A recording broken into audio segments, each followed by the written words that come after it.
Good morning, students. After a long break, I'm going to start again economics. Okay. So if you have remember, last time we were doing like chapter law of demand, the theory of demand. Okay. So from the same chapter, today we are going to do law of demand. Okay. So now what is law of demand? This is one of the most important law in the economic theory. Okay. So it is based on the law of demand is based on the law of diminishing marginal utility. Okay. So what is law of diminishing marginal utility? We'll explain. I'm going to explain you later. Okay. So first, law of demand. Okay. So what is law of demand? According to Marshall, the amount demanded increases with a fall in price and diminishes with a rise in price. So what do you mean by this? Okay, it means that if the price of any commodity increases, people will buy more of less of that commodity, and if the price of any commodity decreases, people will buy more of that commodity. Okay, so if we have to explain law of demand, there is some formula. So see this one, dx equals to function of px, pn, y and t. So what does it signify? Now see, dx means your demand for a commodity x. Okay, so px means your price of the commodity x, and Pn is your price of the related commodities. So related commodities means we can take the jointly demanded goods also. Okay, and Y, income of the consumer, and the last one we have T, which means test. So this is your law of demand. So I'm again explaining you what is law of demand. The amount demanded, this is according to Professor Marshall. Okay, so the amount demanded increases with a fall in price and diminishes with a rise in price. So there's one theory which we are going to learn in same class, that is your law of diminishing margin utility. I'm going to explain you later. Okay, so this is the expression, this is the explanation of your law of demand. Okay, so basically people will buy more of any commodity if the price will decrease, and people will buy less of commodity if the price will increase. So that is your law of demand. Okay, now there are some assumption of law of demand. So assumption means the basic pillar where the law of demand is constructed. Okay, so the first assumption that we have is here, there should be no change in the income of the consumer. If we have to follow law of demand, we should remember that income of the consumer should remain constant. There should be no change in the income of the consumer. That is number one. And number two, we have no change in the taste and preference of the consumer. That means people have to prefer the same commodity that they were usually consuming. Okay, so that is number two assumption. Next we have price of the related commodities should remain unchanged. It has to remain fixed. Okay, and the last one, there should be no change in the size of the population. Here the size means the number of population. Understood? So that is your assumption of the law of demand. Okay. Now next we have how we can express this law in a diagram. Okay, so now diagram, first I'm going to make one diagram. Okay, which gives clear features of your law of demand. Now see the diagram first. Okay, so first thing what we'll do, law of demand we'll try to put in a tabular form. So first of all, in one column we'll make our price. Okay, we'll write price, and next we will write quantity demanded. Okay, quantity demanded.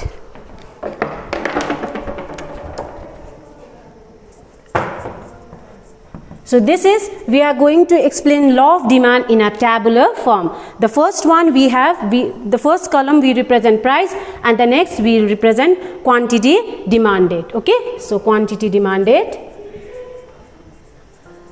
Now see, suppose price of the commodity is decreasing. 5, 4, 3, 2, 1. You can write any number. It's not compulsory that you have to write according to me only. Okay, so what does it means? The price of any commodity decreases, demand will increase. So we are going to show the relation between price and quantity demand. Okay, so suppose first the first one we have 10. See, when the price is 5 rupees, we are demanding 10 units of commodity. Okay, 10 units of commodity. 4, similarly, quantity demand will increase. 3, it will increase. Okay. So what we have seen the inverse relation between price and quantity demanded. This is your tabular representation of law of demand. Okay. With the help of this tabular representation, we are going to construct, okay, we are going to make one demand chart. Okay. So what we'll do, first we'll make two lines, that is your x-axis and y-axis. Okay, x-axis and y-axis. In the y-axis we represent price of a commodity. Okay, in the y-axis we represent price of the commodity, and in the x-axis we represent quantity demanded. Okay, so quantity demanded, we right. So this is called the point of origin. This is called the point of origin. So 1, 2, 3, 4, 5. We are doing like this, and 10, 20, 30, 40, 50. Now what we'll do, now see this one. When the price is 5, we have 10 units of quantity demanded. Okay, so when the price is 5, 10 units of quantity demanded. See this one. Okay, when the price has decreased, isn't it? The price has decreased, quantity demanded is 20 units. Similarly, it goes like this. Okay, 3, 30, 2, 40, and 1 is 50. By touching all these points, we'll draw one demand curve. Okay, so we'll give a name DD. DD is your demand curve. This is called the diagrammatic explanation of your law of demand. So again, I'm explaining again. So what is law of demand? You can make from this tabular representation also. Okay, so law of demand means price of any commodity decreases, demand will increase, and vice versa. Okay, so now see, this can be explained with the help of a graph. Okay, that is your law of demand. Okay, now next we'll do, after this we'll do, after the law of demand we'll do one question, which is why the demand curve slopes downward, or reason for the law of demand. Why this demand curve? If you have remembered, the demand curve will slope always downward. Okay, slopes downward. So there are some reasons for the law of demand. Okay, number one is your law of diminishing marginal utility. So if you have remembered, just now I told you that is what is law of diminishing marginal utility.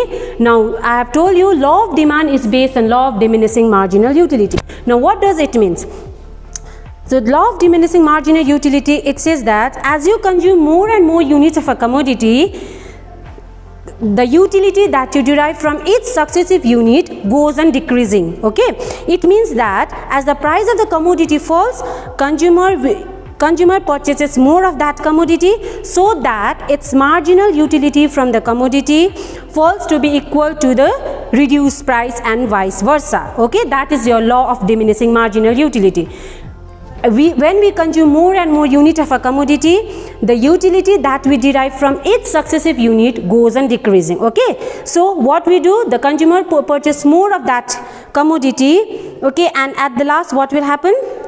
The marginal utility from the commodity and will fall to be equal to the reduced price, and vice versa. That is your law of diminishing marginal utility. That is the number one reasons for the downward slopes of the demand curve.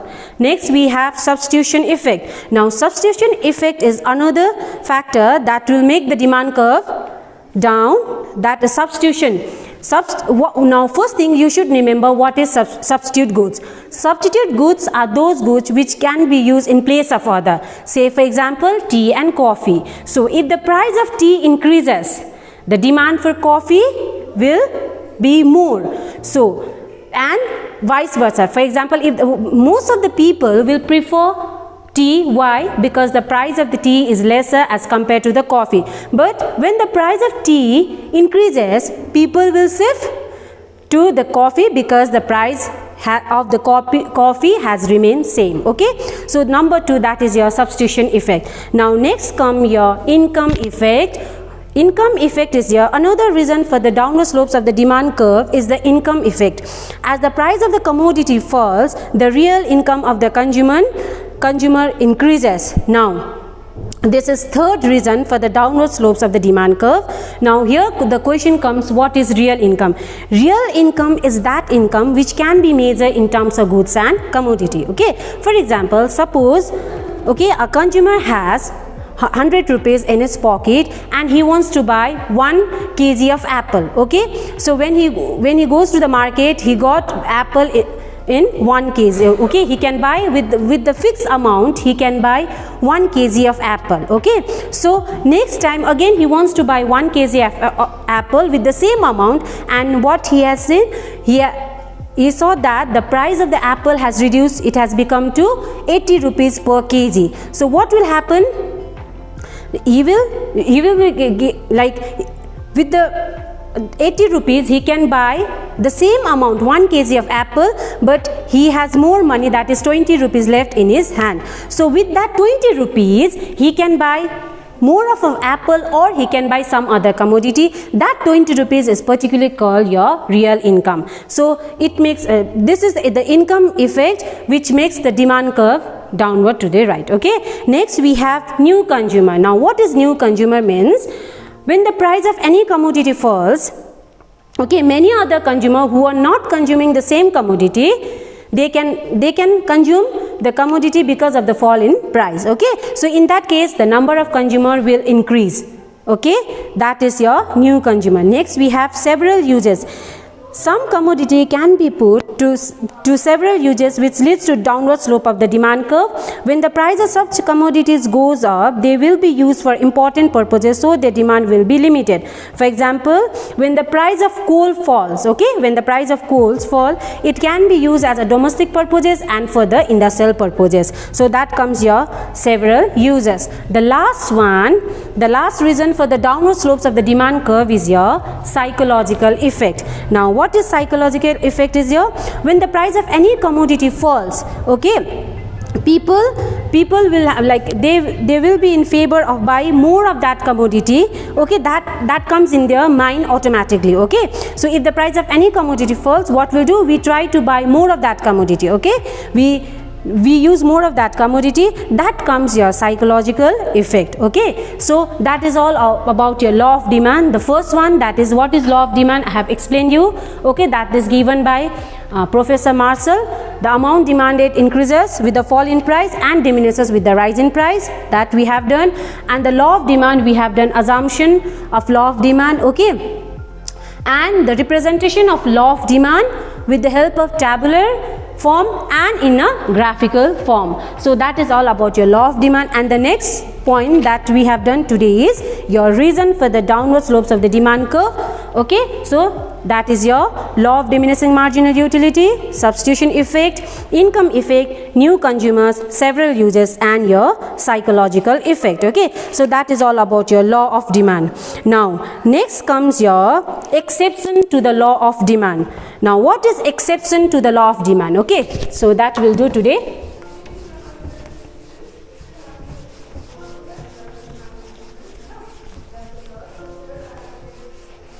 Next we'll do exception to the law of demand. So exception to the law of demand, the word comes here, exception, E-X-C-E-P-T-I-O-N.